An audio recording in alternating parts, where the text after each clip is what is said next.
Joining me right now to discuss the upcoming testimony from Norfolk Southern is Ohio's Lieutenant Governor Jon Husted. Thank you very much for being with us. Are you concerned not just for what's happening today, but in a worst case scenario, what we don't know, what might be not evident for another 3 or 5 or 10 years? Yeah, I think everybody in Ohio, particularly the citizens of East Palestine, are worried about that.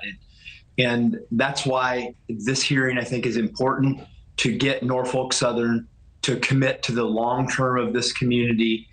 The empathy is great, and they've been very empathetic, but action is what the citizens of East Palestine want. Hopefully today they will get a commitment from Norfolk Southern CEO Alan Shaw about further compensation, further actions, long-term testing. I think one of the things that's in question is if you have a property that's been contaminated or adjacent to one of those streams, will Norfolk Southern purchase that property for you so you can move somewhere else? Those are the kinds of things that I hope get answered today. And speaking of long term, 2026, you've confirmed publicly that you are eyeing this job to be governor to replace Mr. DeWine in the year 2026. When you inherit what could be the repercussions of this situation, what would you ask Norfolk Southern CEO Adam Shaw to do? Well, seriously, they need to invest and make East Palestine better than it was before the accident. They need to make sure that the businesses, the homeowners, the streams, the soil, all of that is cleaned up, tested. People are compensated so that the town can recover.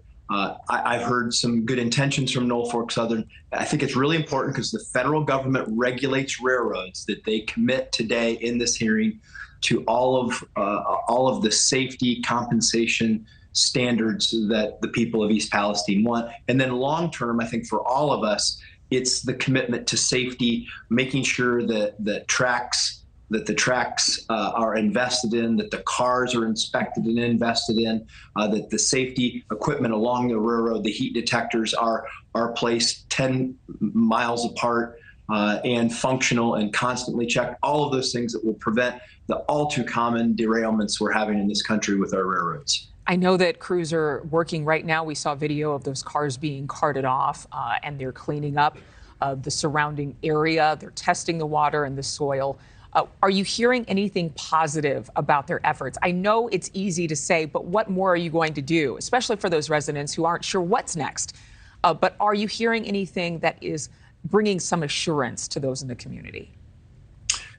Well, look, the ongoing testing is not showing contamination of the air or the water in the local water system. That's good. They'll need to continue to do that. But it takes time to rebuild trust. Yes, it's a city, or it's a community of around 5,000 people. There are a lot of folks who just want life to go back to normal. But if you live close to the site, you just want these reassurances.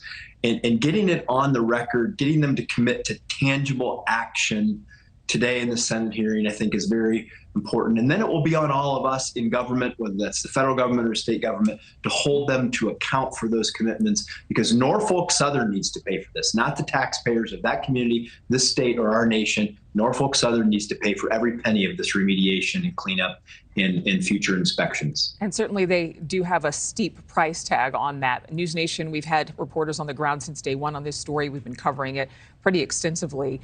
Are you and Governor DeWine and local community organizations doing anything to assure the people of East Palestine, to make sure that they know that their calls for assistance, their calls for answers are not going unheard?